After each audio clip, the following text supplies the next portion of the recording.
கவுண்டமணி செந்தில் காலத்திலிருந்து நகைச்சுவை கலைஞர்கள் வரிசையாக திரைப்படங்களில் உருவக்கேலிகளை தொடர்ந்து செய்து கொண்டிருக்கிறார்கள். தொலைக்காட்சி பிரபலங்கள், அந்த ஆண் சற்றே பருமனாக இருக்கிறார், அந்த பெண் இயல்பான தோற்றத்தில் அழகாக மகாலட்சுமியை போல் இருக்கிறார், இவனுக்கு போய் இந்த பெண்ணா என்று கேட்பது, இது குறித்து தரக்குறைவான மட்டரகமான கேலிகள். அதே போல ஒரு பிரபல நடிகர் மிகவும் அழகானவர், அவருடைய அழகிற்கு இந்த பெண் இணையானவள் இல்லை.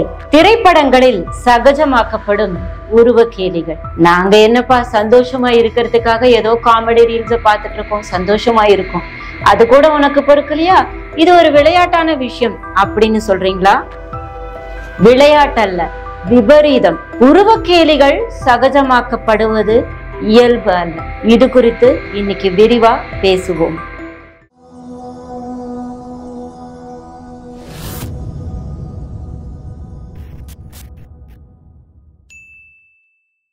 சினிமாவுல ஆண் பெண் அப்படிங்கிற பாகுபாடு கிடையாது. எல்லாருமே இந்த உருவக்கேலிக்கு ஆளாக்கப்படுறாங்க.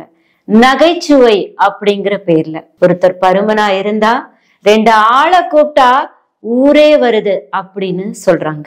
இந்த மூஞ்சிக்கே உன்னை பிடிக்கலையே, வேற யாருக்கு பிடிக்கும் அப்படின்னு கருப்பான பெண்கள், தோற்ற மாறுபாடு கொண்ட பெண்கள் கேலிக்கு ஆளாக்கப்படுறாங்க. ஒருத்தர் ஒல்லியா இருந்தா நேரா நீயே போய் சுடுகாட்டுல போய் படுத்துக்கோ அப்படின்னு சொல்றாங்க. கருவாயா, பரோட்டா தலையா, பன்னி மூஞ்சி வாயா, இப்படியெல்லாம் நகைச்சுவை அப்படிங்கிற பேர்ல கதாபாத்திரங்களுக்கு பெயர்கள் வைக்கப்படுகிறது.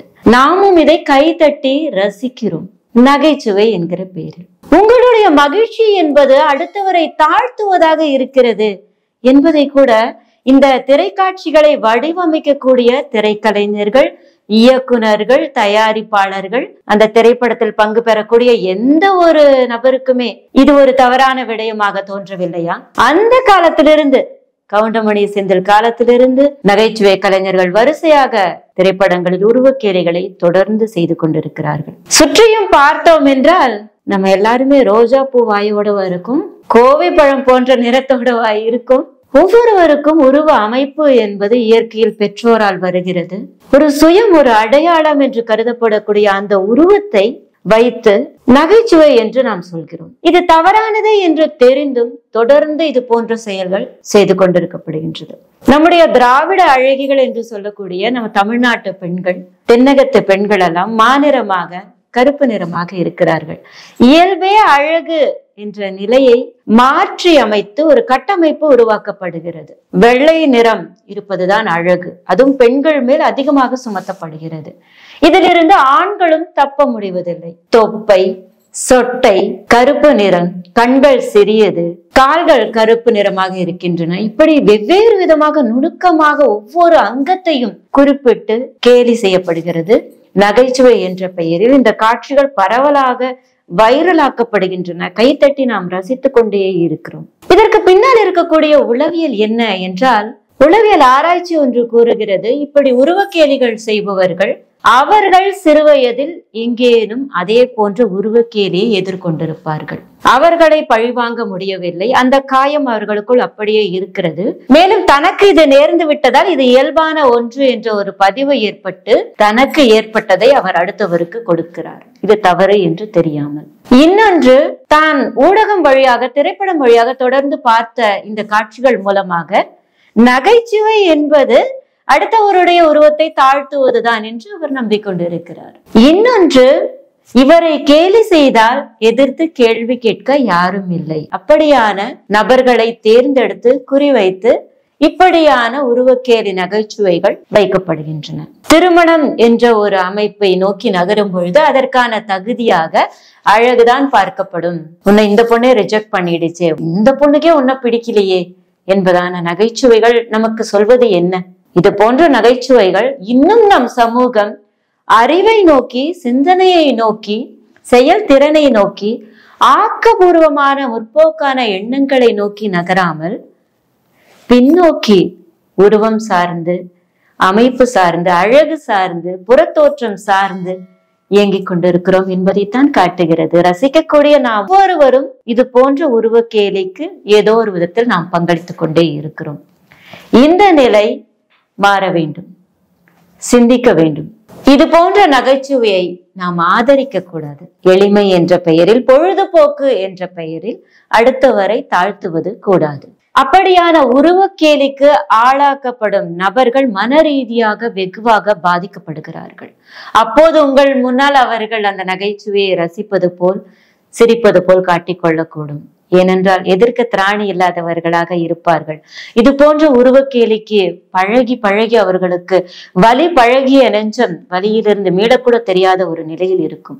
அப்படியான உருவக்கேலியை தொடர்ந்து செய்யும் பொழுது தன்னம்பிக்கை பாதிக்கப்படும்.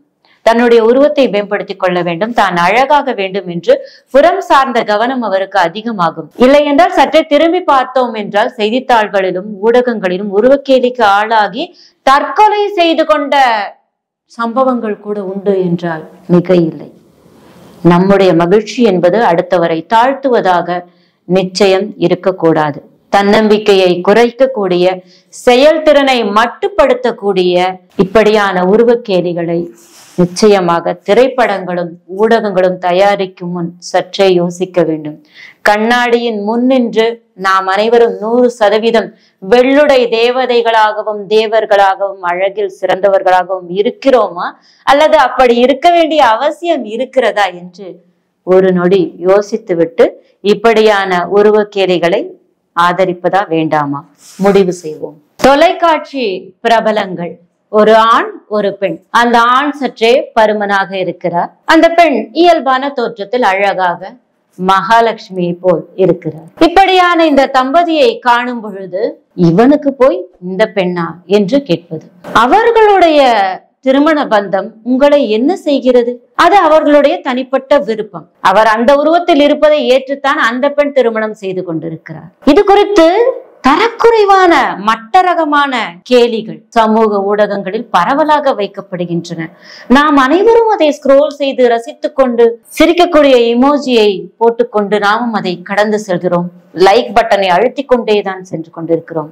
இது தவறு என்று தெரியாமல் செய்து கொண்டிருக்கிறோம்.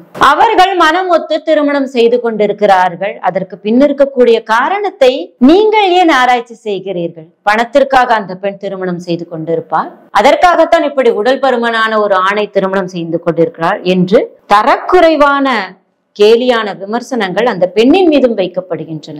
ஒரு உருவ மாறுபாடு கொண்ட நபர்கள் இயல்பாக திருமணம் செய்து சமூகத்தில் வாழ்வதற்கு கூட இடமில்லாத அளவிற்கு நாம் தோற்றம் சார்ந்துதான் மனிதர்களை எடை போட்டுக் கொண்டிருக்கிறோம் என்பது நம் சிந்தனை இன்னும் எந்த காலத்தில் இருக்கிறது என்பதைத்தான் காட்டுகிறது, இல்லையா? அதே போல ஒரு பிரபல நடிகர், கதாநாயகர், மிகவும் அழகானவர். அவர் மனம் ஒத்து ஒரு பெண்ணை திருமணம் செய்து கொண்டு மன வாழ்க்கையில் காலடி எடுத்து வைக்கும் பொழுது அவருடைய அழகிற்கு இந்த பெண் இணையானவள் இல்லை என்பதான விமர்சனங்கள் வைக்கப்படுகின்றன.